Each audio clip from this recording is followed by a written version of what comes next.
Hi all, അസ്സലാമലൈക്കും. Welcome back to Silna's kitchen. ഇന്നത്തെ recipe ഒരു അടിപൊളി വെറൈറ്റി ടേസ്റ്റി ആയിട്ടുള്ള നല്ലൊരു ഈവനിങ് സ്നാക്സിന്റെ റെസിപ്പിയാണ്. കുട്ടികൾക്കും വലിയവർക്കൊക്കെ ഒരുപോലെ ഇഷ്ടാവുന്ന, എത്ര കഴിച്ചാലും മതി വരാത്ത നല്ല അടിപൊളി ടേസ്റ്റി ആയിട്ടുള്ള ഒരു പലഹാരത്തിന്റെ റെസിപ്പിയാണ്. അതുകൊണ്ട് തന്നെ വീഡിയോ സ്കിപ്പ് ചെയ്യാതെ മുഴുവനായിട്ടും കണ്ടേക്കണേ. റെസിപ്പിയിലോട്ട് കടക്കുന്നതിന് മുമ്പായി സിൽനാസ് കിച്ചൺ ചാനൽ ആദ്യമായിട്ട് കാണുന്നവരാണെങ്കിൽ പ്ലീസ് ഒന്ന് സബ്സ്ക്രൈബ് ചെയ്തേക്കണേ. ഒപ്പം തന്നെ ഈ വീഡിയോസ് നിങ്ങൾക്ക് ഇഷ്ടപ്പെടുകയാണെങ്കിൽ ഒരു ലൈക്ക് ചെയ്ത് ഷെയർ ചെയ്ത് സപ്പോർട്ട് ചെയ്യാനും മറക്കരുത്.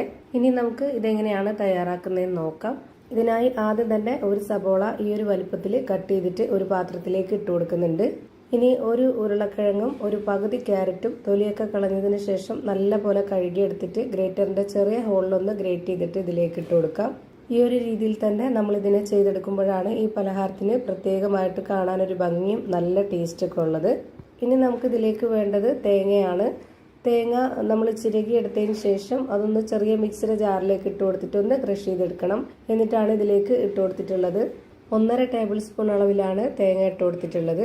ഇനി കുറച്ച് ഇതിലേക്ക് ഇഞ്ചി വെളുത്തുള്ളി ചതച്ചത് ഇട്ട് കൊടുക്കാം. പിന്നെ ആവശ്യത്തിന് കറിവേപ്പില, മല്ലിയില, പിന്നെ ഇതിലേക്ക് 2 പച്ചമുളക് ചെറുതായിട്ട് കട്ട് ചെയ്തിട്ട് അതും ഇട്ട് കൊടുത്തിട്ടുണ്ട്. ഇനി അടുത്തതായിട്ട് ഇതിലേക്ക് പൊടികൾ ഇട്ട് കൊടുക്കാം. ഒരു 1/2 സ്പൂൺ അളവിൽ കുരുമുളക് പൊടി, 1 സ്പൂൺ മുളക് പൊടി. എരിവൊക്കെ ഓരോരുത്തരുടെ ഇഷ്ടത്തിനനുസരിച്ച് കൂട്ടിയും കുറച്ചും ചേർത്ത് കൊടുക്കുക. ഇനി ഒരു നുള്ള് പെരിഞ്ജീരകപ്പൊടി, ഗരം മസാലപ്പൊടി, മഞ്ഞൾപ്പൊടി, ആവശ്യത്തിനുള്ള ഉപ്പ്. ഇത്രയും ഇട്ട് കൊടുത്ത ശേഷം ഇനി ഇതിലേക്ക് 1/2 കപ്പ് അളവിൽ 1 കപ്പ് നിറയെ മൈദയാണ് ഇട്ട് കൊടുക്കുന്നത്. മൈദക്ക് പകരം നിങ്ങൾക്ക് ഗോതമ്പ് പൊടിയിൽ ചെയ്തെടുക്കണമെന്നുണ്ടെങ്കിൽ അങ്ങനെയും ചെയ്തിട്ടെടുക്കാം. അതുമല്ലെങ്കിൽ നിങ്ങൾക്ക് കടലമാവിലും ഇതേപോലെ തന്നെ ചെയ്തിട്ടെടുക്കാവുന്നതാണ്. ഇനി നമുക്കിത് കൈവച്ച് നല്ല പോലെ ഒന്ന് മിക്സ് ചെയ്തിട്ടെടുക്കാം. അപ്പോൾ നമുക്ക് അറിയാൻ പറ്റും ഇനി ഇതിലേക്ക് എത്രത്തോളം വെള്ളം ഒഴിച്ചു കൊടുക്കേണ്ടി വരും എന്നുള്ളത്. ഇതുപോലെ നന്നായിട്ടൊന്ന് മിക്സ് ചെയ്തെടുത്തതിന് ശേഷം മാത്രം ഇനി ഇതിലേക്ക് വെള്ളം ഒഴിച്ചു കൊടുക്കാം. ഇപ്പം ഞാൻ 1/2 കപ്പ് അളവിൽ 1 കപ്പ് വെള്ളം എടുത്തിട്ടുണ്ട്. ഇത് മുഴുവനായിട്ടും ഇപ്പോൾ ഒഴിച്ചു കൊടുക്കുന്നില്ല. ആദ്യം പകുതി ഒഴിച്ചു കൊടുത്തിട്ട് ഇതൊന്ന് മിക്സ് ചെയ്ത് നോക്കാം. ആദ്യം തന്നെ ഒന്നിച്ചൊഴിച്ചു കൊടുത്താൽ പരുവം തെറ്റിപ്പോവും. അതുകൊണ്ടാണ് പകുതി ഒഴിച്ചു കൊടുത്തത്. ഇപ്പോൾ ഈ ഒരു വെള്ളം കറക്റ്റ് ആയിട്ടുണ്ട്. ഇനി ഇതിലേക്ക് വേറെ വെള്ളമൊന്നും വേണ്ട. ഇതാണ് ഇതിൻ്റെ കറക്റ്റ് ആയിട്ടുള്ള പരുവം. ഇനി നമുക്ക് നമ്മുടെ ഇഷ്ടത്തിനനുസരിച്ച് ഏത് ഷേപ്പിൽ വേണമെങ്കിലും ഏത് വലിപ്പത്തിൽ വേണമെങ്കിലും റെഡിയാക്കി എടുക്കാവുന്നതാണ്.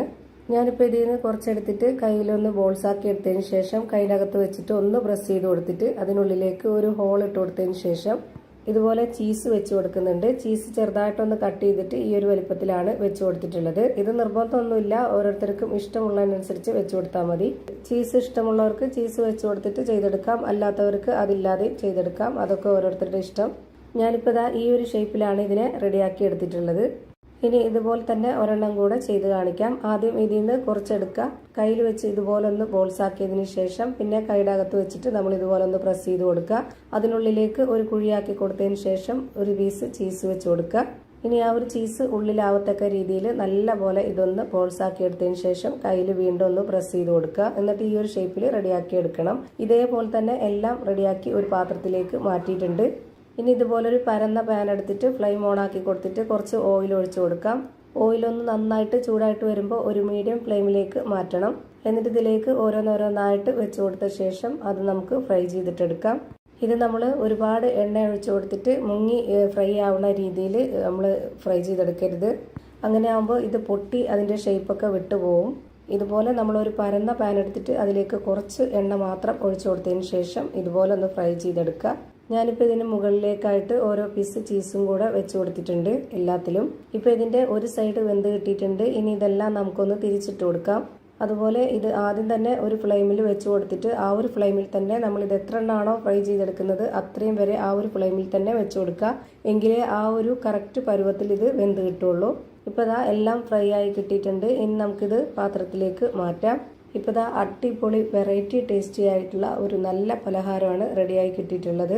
കുട്ടികൾക്കും വലിയവർക്കൊക്കെ ഒരുപോലെ ഇഷ്ടമാവും. എന്തായാലും ഒന്ന് ട്രൈ ചെയ്ത് നോക്കണം. നിങ്ങൾക്ക് എല്ലാവർക്കും ഇഷ്ടമാവും. അതുപോലെ തന്നെ ഇത് തയ്യാറാക്കാൻ ഭയങ്കര സിമ്പിളുമാണ്. ഇത്രയേ ഉള്ളൂ ഇന്നത്തെ വീഡിയോ ഇഷ്ടമായാൽ ലൈക്ക് ചെയ്യാനും കമൻറ്റ് ചെയ്യാനും ഷെയർ ചെയ്യാനും മറക്കരുത്. അതുപോലെ തന്നെ ഞാനിടുന്ന പുതിയ വീഡിയോസ് നോട്ടിഫിക്കേഷനായിട്ട് കിട്ടുന്നതിന് വേണ്ടി സബ്സ്ക്രൈബ് ചെയ്ത് ബെല്ലൈക്കൺ അമർത്തി അതിൽ ഓൾ എന്ന ഓപ്ഷൻ എനേബിൾ ചെയ്ത് കൊടുക്കാനും മറക്കരുത്. പുതിയൊരു വീഡിയോയുമായി വീണ്ടും വരും. Thank you for watching.